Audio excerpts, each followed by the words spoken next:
Alright, this is the video of me completing my 46'er journey with Basin and then Saddleback.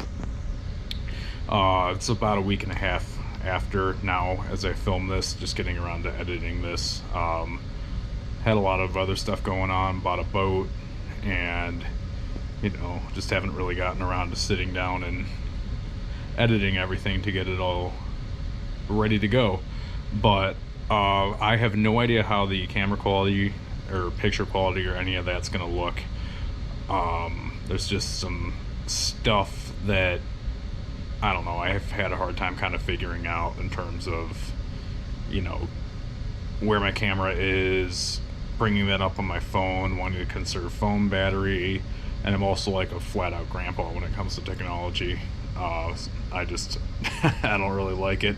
I like someone else to figure it out for me, and then I just roll from there. Or if it takes more than a couple of minutes, I get a little frustrated. So that's just kind of the way I am. I'm not really techie. But anyways, yeah, it's an absolute journey. Looking to try and keep up some of the physical condition I've built to get up to this point.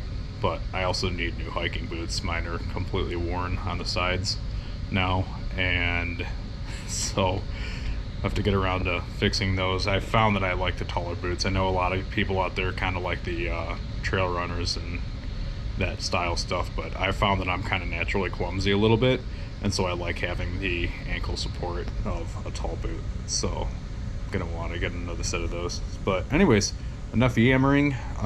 Enjoy, and hope to see you in the next one. All right, today is the day. I haven't been filming a lot of my hikes lately just because I've been honestly wanting to enjoy them. No offense to all of you guys on here. But there's a certain element and stuff to filming everything, but I figured this last one I should film. This is going to be Basin and Saddleback to complete my 46. It's about 4:30 a.m. in the garden parking lot on a Friday. I was really nervous about getting a spot. Thankfully, there's quite a few in the lot, but it's just one of those things of anxiety you have. This lot fills really quickly. All right, we are at the second sign in here, the junction between the trail to the interior outpost.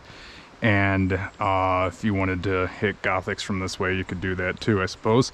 JBL, aka Johns Brook Lodge, is about half a mile this way. Hiked in on this in the dark, kind of humming Amarillo by morning, but Johns Brook Lodge by morning to myself. If you're a country fan, you'll get the reference. So yeah, let's go. All right, so the way in here is pretty nice. You kind of go along Johns Brook for a while here, just past the lodge, and it's relatively flat. Nothing too bad on the legs, which is nice. Personally, I've found that I do a lot better when there's kind of a warm-up period instead of just an elevation hitting you immediately. Like, I don't know, it doesn't matter what kind of shape I'm in. I still kind of just find that if there's immediate elevation, my legs start to protest. And even in the spots where there is a little bit, there's a little bit of protest. This is one of the slightly more technical parts. I guess it may be a little bit spooky or a little sketchy at sometimes during transition periods. You have like high water in the spring or something, but I don't really think it's that bad because seem at least to me to be far enough away from the flowing water for that to be kind of a non-issue. But then again, it is August right now. Other than that, I mean, this is a pretty clear trail. Whoops. Little sand on that rock right there. Other than that, that's a pretty clear trail where you're able to make some distance pretty quickly, which is nice given how long the hike is. Such a pretty stream. This is one of those places where I'm definitely considering packing in a fly rod when I'm done with my 46 and seeing if I can get some wild brookies out of here. I know that the population of trout in a lot of these streams is either non-existent or unknown, unfortunately, because there's a lot of places that are still reaping the effects of acid rain that came through, I believe, in the 70s and 80s. And so that was obviously not good. there's a certain river, and I'm not going to name all of them because, you know, I'd rather some people do their own research too. But DEC recently did a pH survey on it and found it really wasn't all that supportive of trout still, unfortunately, which is a shame because it looks really good. But this one, I have no idea. I know the stream that you can't fish through the AMR, Gill Brook, there's a pool that brookies are stacked up in that I would see pretty much every time I'd pass through the property. But again, unless you remember, you can't fish it. And last time I was there, they were doing work on that section of stream, and so the brookies weren't there. They were like excavating, I don't know what they were doing, some sort of dam work or something. All right, a little more than a mile in, or sorry, a little more than 5 miles in. Well, that's still technically a little more than a mile in. And I don't know if you can see the color of the sun. Probably not. The camera, it probably isn't gonna pick that up that well, but there's a reddish tint to it. And that's because, once again, we have more of that dang wildfire smoke. I could just tell today that my lungs aren't feeling as good as they were my last time going through this. I know I'm still going to make it, and I'm not worried about that, but I was starting to cramp a little easier and all that stuff where, you know, I had to slow down a little bit and just control my breathing a little bit to stop that. But yeah, that's one thing I wasn't really thinking about that much today because I had so much to worry about with getting a parking spot. The weather looking like it's going to get a little more unstable this evening. I'm a meteorologist, so I kind of do a little forecasting of my own. There's not like a, you know, really strong chance, but there's definitely a chance. I'm hoping that these early clouds are going to help suppress some of that. But yeah, the sun definitely is indicative of some of that wildfire smoke. It's making the air quality not the best today. So this isn't really conditions that I'd be hiking in all that often, but I'm really just eager to get done at this point. So we're gonna do that. A little more view of that sun poking out of the trees here. If you can even hear me over the stream. This is not one of my fishing videos, guys.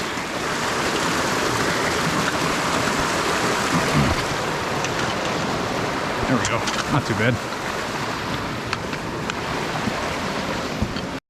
So this is one of the sections of trail where my pace isn't the greatest. It's just, well, right here it's a little wider, but most of this section, it's just really narrow, really muddy, full of planks that are supposed to get you through the mud, or over the mud, excuse me, but they're rotten and in pretty bad disrepair. The issue right now is my boots are not waterproof at all. I've actually worn holes in the sides of them. The insoles and stuff are fairly new and they're still grip on the bottom, so I'm just kind of, again, I've just wanted to get the 46 done, and so I haven't replaced them because I have to break in another pair of boots, and I just don't really want to do that until after I'm done. And I know my abilities and I know that I can get through here, so I haven't done that. But anyways, if I had more waterproof boots, I'd be going a little bit quicker through here and not really caring as much about going into the mud.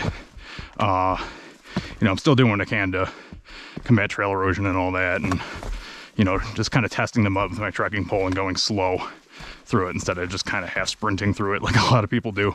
But yeah, that's what's kind of slowing the pace a little bit here, but we're still making good progress. We're about 6 miles in right now, pretty close, coming up on Slant Rock here, where I'm probably just going to drop the pack and eat a little bit of food when I get there. All right, we're at about 3,600 feet right now, I'd say.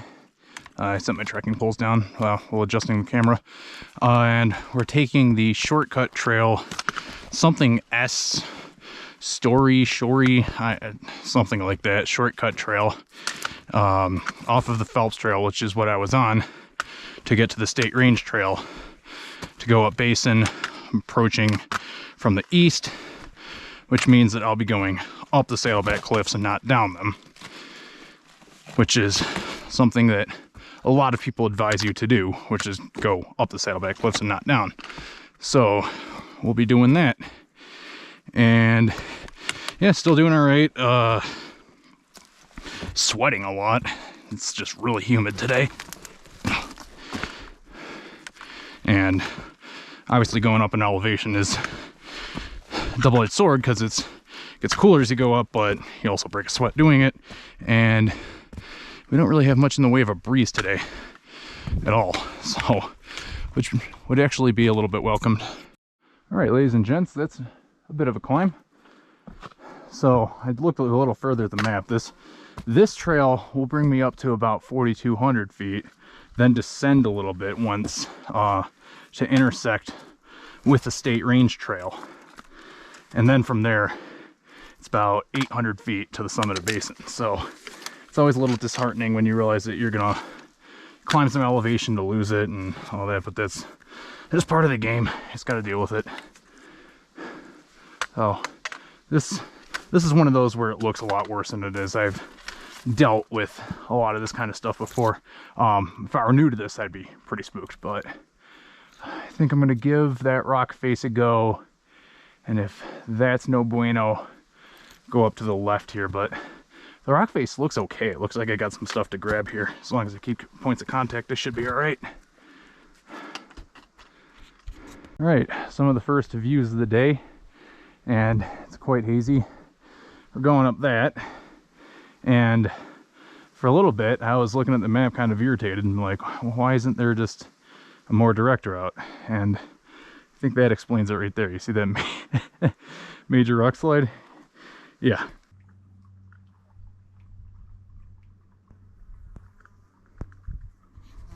All right, so about 7/10 of a mile up to Basin in like 800 feet of elevation. So it's going to be a very slow 7/10 of a mile, especially at my pace with me being solo and not trying to injure myself. Shortcut trail is done. Shortcut in terms of distance, it's really rough terrain most of the time, but nothing too crazy compared to what you're already going to be used to doing these mountains. All right, to absolutely nobody's surprise, super steep up Basin, but when you're doing about 800 feet in 7/10 of a mile, that's kind of what happens. So just take our time, keep the footing safe, we'll be good. Come too far to not finish this safely.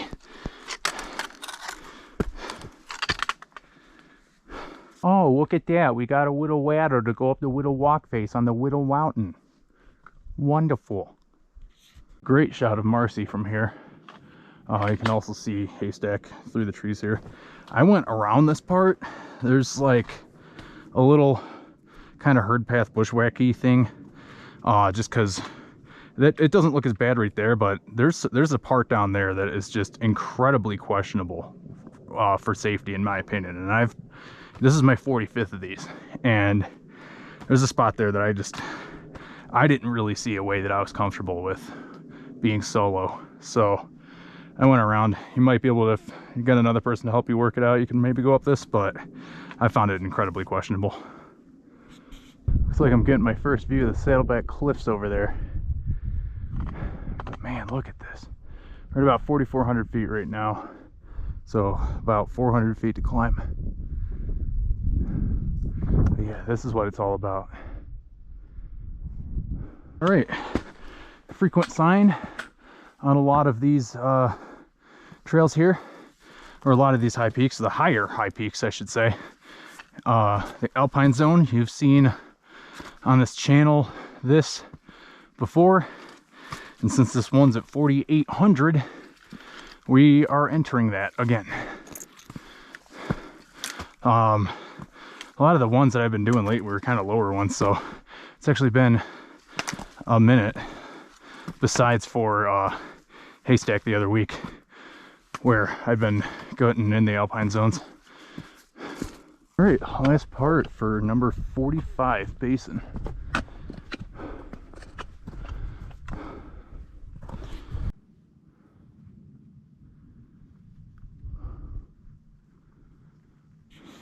All right, beginning the descent down Saddleback here, or not Saddleback, getting a little ahead of myself.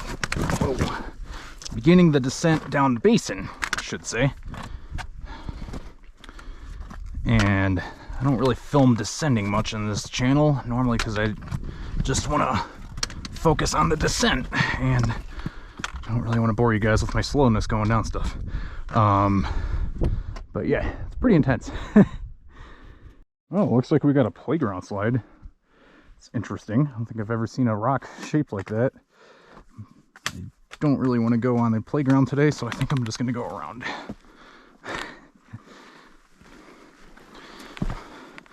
Strange. I've never seen anything like that. All right, on the steepest part now from the col of Basin, well, at least what looks on the map to be the steepest part from the Basin col, well, to the Basin Saddleback col. If you're not familiar, col's a little valley thingy between two mountains. I was a little nervous on the map looking at this because it's just really steep, and I knew I was gonna have to be extra cautious and slow, which, yeah, a lot of people could probably do this a lot quicker than I am, but I don't know, I'm just a little overly cautious, I guess.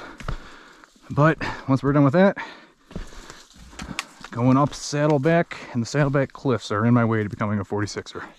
I can now see people on top of Saddleback, and I can also see a really spooky ledge. Yep, definitely ending this one with a bang, that's for sure. Hopefully the bang isn't me falling. Oh yeah, hopefully the bang is not me falling. Definitely ending it with one.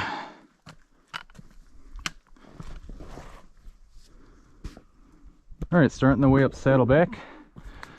Really funny how they tease you with a couple switchbacks before sending you right up a cliff. Well, here we are. The start of what has had me nervous for most of the day, besides for parking. Saddleback Cliffs. Alright, there's Basin, and we're almost up the Saddleback Cliffs, and man, I will tell you, easily scariest thing I've ever done in the High Peaks. I'm not exaggerating either. I mean, my honest opinion, safety is pretty questionable on these. I would really think that I would not be opposed to them putting in a few hand grabs or foot grabs or something through there, man. It is scary. All right, almost up. Starting to sink in right over that ridge or whatever, I don't know, whatever that's called. I'll be a 46'er. All right, there's an overlook. Oh man, can't believe it. 5 years in the making. Where's the actual, is this it? Maybe. Adirondack 46'er. Oh my goodness, I can't believe it. Wow. Well, thank you to everybody who's watched and encouraged me along the way. This is a really emotional moment for me. 5 years in the making. And a fear of heights as well, as evident by not filming some of those, the Saddleback Cliffs. Man. Wow.